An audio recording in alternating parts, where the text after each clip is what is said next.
phrase, active travel, that means cycling and walking, apparently, can help us, how patronising, can help us become more resilient.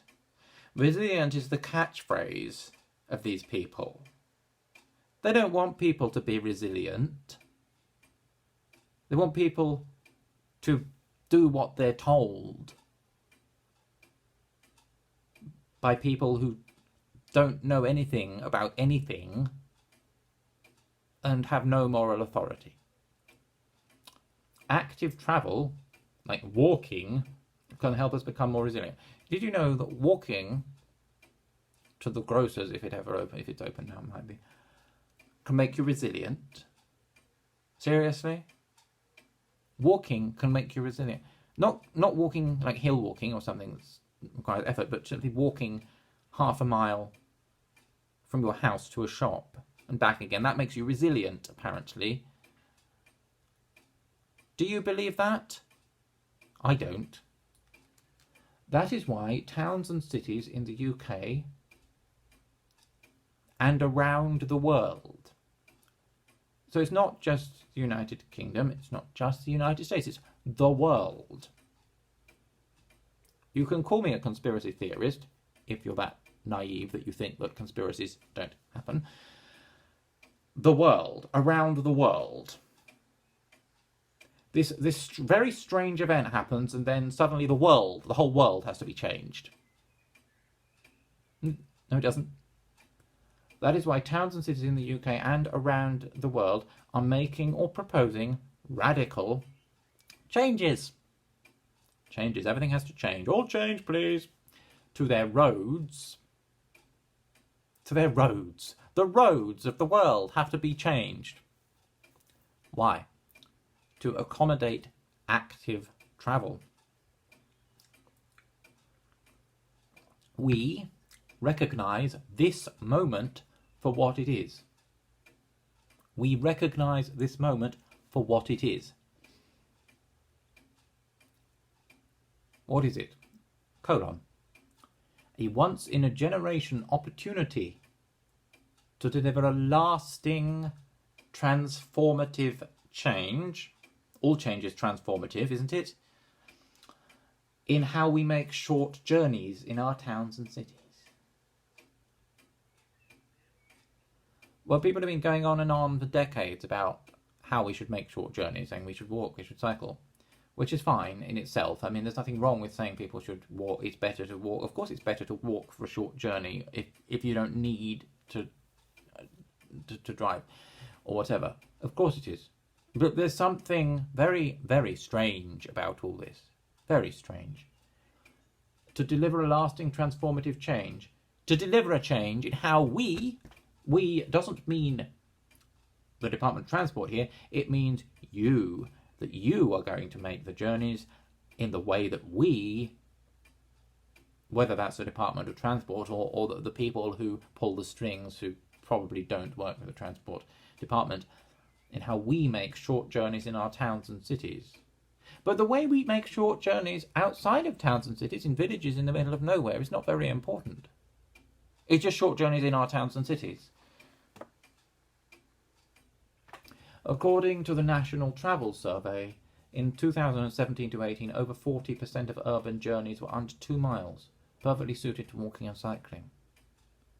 You know, within a town, if you're moving from A to B within a town, your journey is likely to be less than 2 miles. Active travel, in English, we say walking or cycling, but they're using this. They use this absurd newspeak. Active travel is affordable. Yes, it's true. But people make a cost-benefit choice when they decide to walk or to cycle or to drive. They make that decision themselves. This is what they're doing, is they're trying to take that, maybe succeeding in taking that power of making a free choice between goods away from us. Because they know best. Because they're our masters. It's affordable. delivers significant health benefits, has been shown to improve well-being, mitigates congestion, improves air quality, and here I think is the punchline, has no carbon emissions at the point of use. Sorry? The point of use. The point at which you use your bicycle. The point at which you use your legs to walk from A to B. There are no carbon emissions. Yes, there are. There are carbon emissions. They're caused by something called breathing. Now, I don't know if you're aware, but you breathe out something called carbon dioxide. There are carbon emissions from simply existing, which is something that's so blindingly obvious. I wish people would wake up to it. If we were to reduce our carbon emissions to the lowest possible quantity, then we would cease to exist. Okay? At the point of use. Like that's the National Health Service language, isn't it? Free at the point of use. Towns and cities based around active travel. So we have to, not only do we have to undertake active travel, we have to base our towns around it. But the towns have been there for decades, centuries, in some cases millennia. I live in Colchester. This is supposed to be the oldest, I don't know whether it's true or not, but they say it's the oldest town in Britain, the oldest recorded town in Britain. You can't just redesign the town. You can't do it. But the towns and our towns and cities now have to be based around active travel. This has to be their whole raison d'etre, has to be active travel, meaning walking. As if they didn't have people walking already and cycling already. We'll have happier and healthier citizens. You know, we're going to be happier. You're going to be happier if you do what we tell you. You're going to be healthier if you do what we tell you. We know best. Really? Do you? Do you expect us to believe that? Citizens, happy and healthy citizens, as well as lasting local economic benefits. It doesn't say lasting economic benefits, it says lasting local economic benefits. Like, though I'm not convinced of that, I have to say. The government therefore expects, England expects that every man will do his duty. No, the government expects. Local authorities, the government expects. Is supposedly conservative government, really. Local authorities to make significant changes to their road layouts. I'll say that again. The government therefore,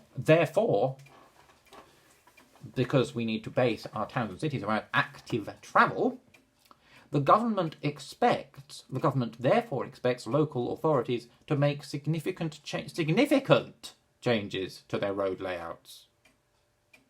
Sorry, what did I just read? The government therefore expects local authorities to make significant changes to their road layouts to give more space to cyclists and pedestrians. This is not an enormous country.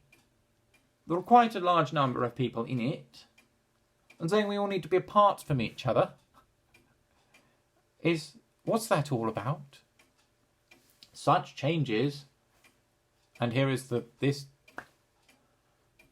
this written in letters of blood or what? Such changes will help embed altered behaviours. Embed altered behaviours. Embed altered behaviours. Yes, you heard that correctly. Such changes will help embed altered behaviours. They want to change the way we behave. They want to change the way we act. They want to change the way we think. They want to change the way we go about our lives. And we must all go about our lives in exactly the same socially distanced way. And we must never question this ridiculous communistic instruction. Such changes will help embed altered behaviours and demonstrate the positive effects of active travel. they put these together in the same sentence, maybe because they put active travel at the end of the sentence, maybe you might not notice that it says embed altered behaviours. Embed, so in the mind. Embed into your minds, ways of acting that are in accordance with the new world. The new world. Where was that?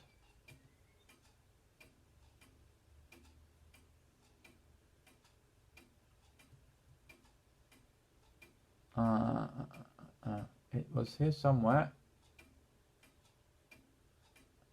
Yes, the second paragraph. We also know that in the new world, pedestrians will need more space.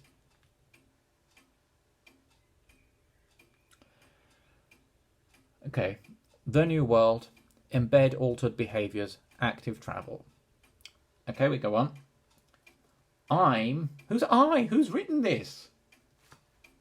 Transport Secretary, presumably. Okay. I'm pleased to see, says the Transport Secretary, that many authorities have already, this was in the early part of May, to the middle of May, have already begun to do this.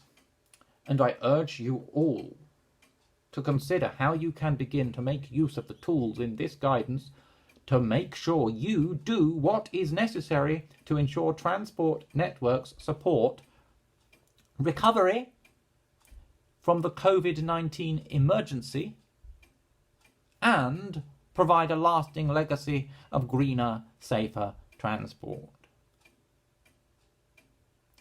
Again, we've got these two ideas plonked into the same sentence, fused as if they had anything to do logically with each other when they don't.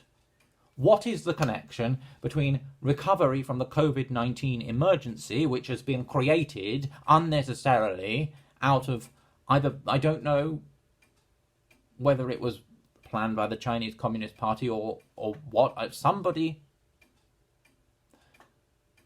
either capitalized on it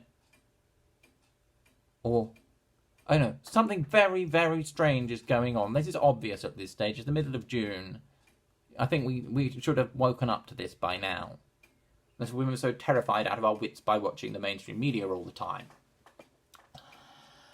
Not recovery from COVID-19, but recovery from the COVID-19 emergency. Just as it said at the beginning, the coronavirus crisis.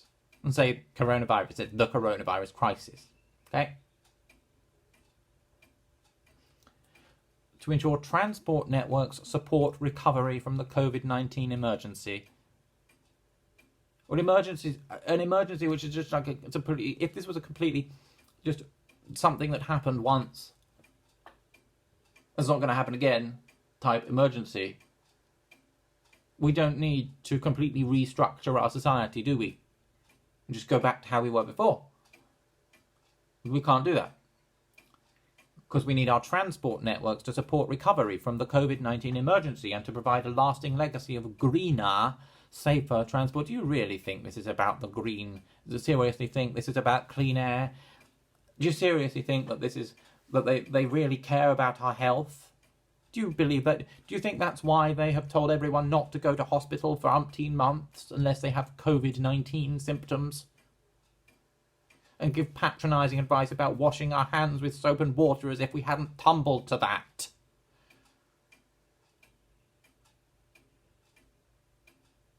Seriously?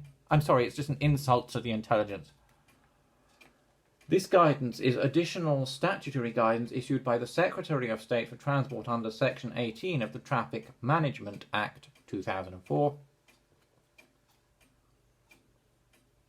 It applies to all highway authorities in England who shall have regard to this guidance to deliver their network management duty. They have a duty to manage networks under the Act. It is effective from the date of publication.